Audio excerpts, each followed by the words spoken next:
What's up fellow geeks, this is Sutya, the resident Overwatch enthusiast when I'm not getting tilted in the games, and today we'll be talking about the new Overwatch 2 hero, Kiriko, who was just announced earlier this month. We'll also be showing off some gameplay, so let's get right into it.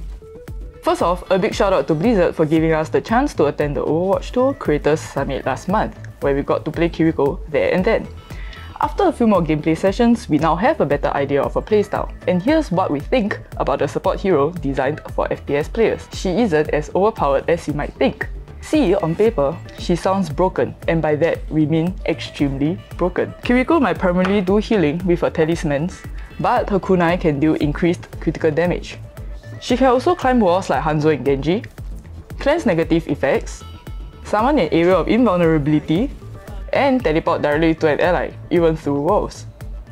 Her ultimate, Kitsune Rush, is the most overpowered part of her kit, accelerating the movement, attack speed, and cooldown of allies that follow the path of her summoned Fox Spirit. Essentially, Kiriko is like a mismatch of existing heroes. Her teleportation ability, Swift, works very much like Mercy's flying mechanic, while her invulnerability boost, Protection Suzu, is kind of similar to Baptiste's immortality field. And her ultimate, think of it like Lucio's speed boost but with the gotta go fast meter cranked to 11. In the ideal scenario, Kiriko will be dishing out damage on the side, teleporting to the right place, and saving her teammates for Junkrat's Rip Tire, just like in her review trailer. But the thing is, these are actually fairly difficult to pull off in an actual match. Her critical damage boost is great, but her kunai shots are inconsistent and hard to land. So there will be times where you find yourself missing the targeted spot, or maybe you just kinda suck at playing her. When you do get hit shots though, especially at the range, the feeling is chef's kiss. Her primarily healing isn't the most ideal as well.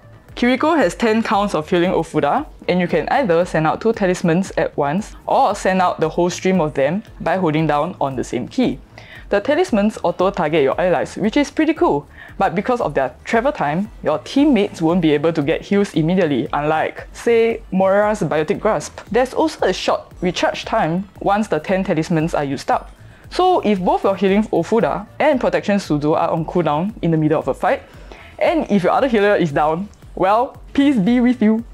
As overpowered as Protection Suzu may sound, it's more of a practice in timing. The ability only lasts 0.75 seconds and comes with a 14-second cooldown, which means you will have to activate it in the small window right before the enemy's attacks land. Similar to Lucio's speed boost, Kiriko's ult, Kitsune Rush, can mess up your aim on accuracy-reliant heroes like Cassidy, 76, or Sojourn if you're not used to the acceleration.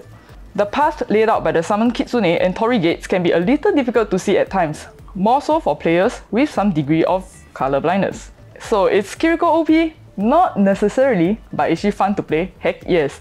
Kiriko is best for healing when she is in close proximity to her teammates, and you will have to find the balance between switching out the kunai and throwing out the talismans to get the most out of her offensive and support abilities. Her mobility in particular is extremely handy in a pinch, and having escape options is always a good thing, especially when you're tired of flankers harassing you in the backline, like here, or here, and here. Swift is easily the one ability that brings the most value to her kit. It is the bail and run card for Kiriko, with a 7-second cooldown that follows after she teleports to a targeted party, even through walls as previously mentioned. This means you'll now be able to reach a teammate who isn't in your line of sight and pump out some healing, which is honestly pretty neat. Her wall climb passive also gives you an additional escape path, but if you decide to wake up and choose violence, well, you can pull off some cool flicks with that as well. The new tank hero sports damage over time abilities such as Carnage and Jagger Blade that eat away at your health if they land a hit, but Kiriko can remove all of that along with Ana's Biotic Nade debuff. Trying out Kitsune Rush combos is the best part of the Kiriko experience. As a hero-based shooter, Overwatch has always encouraged different ultimate combos, and here, Kitsune Rush works well with aggressive playstyles. Bastion in turret form is an absolute beast with her, and 76 with his ult is like an aimbot that goes brrrr. Genji on Blade is disgustingly strong, especially if he gets nanoed by your Ana, and it's likely that this will become meta when the game drops. If your second healer is Lucio, then prepare to embrace the extreme speed life. Yes, that's a Pokemon reference. Kitsune Rush is also great for pushing, especially with the tank. It can work as a precursor for Reinhardt to rush in with a Shatter. or give Zarya the boost to beam everyone who stands in her way. Essentially, Kiriko's ult is rather versatile and comes highly recommended for dive comps or heroes. Not to worry for comp players though, Kiriko won't be coming to comp until Season 3. Now, will Kiriko become our new main? We all say that, but everyone knows that we'll swap back to our most played hero once the going gets tough. It's true that she's extremely fun though, and the Kitsune is also really cute, so that's certainly an added bonus. Outside of combat, Kiriko will have 12 voice lines, 8 skins, 4 emotes, and 4 victory poses that can be unlocked via in-game currency or earned through the Battle Pass. A new feature added to Overwatch 2, the Season 1 Battle Pass offers daily, weekly, season, and competitive challenges that will earn you coins when completed. It works similarly to other free-to-play titles like Apex Legends or Fortnite, except that there are 2 tracks here. Premium, which costs 100 coins or USD 10, and the free track. There are 80 tiers in total, and Kiriko can be earned on tier 55 of the free Battle Pass. But the premium track naturally puts out more elite offerings, such as a sick-looking, extremely cool Cyber Demon mythic skin for Genji. Once the Battle Pass is completed, there are prestige tiers lying in wait. These will take longer to unlock and will reward unique hero titles that can be equipped to your name card, but they are only specific to each season.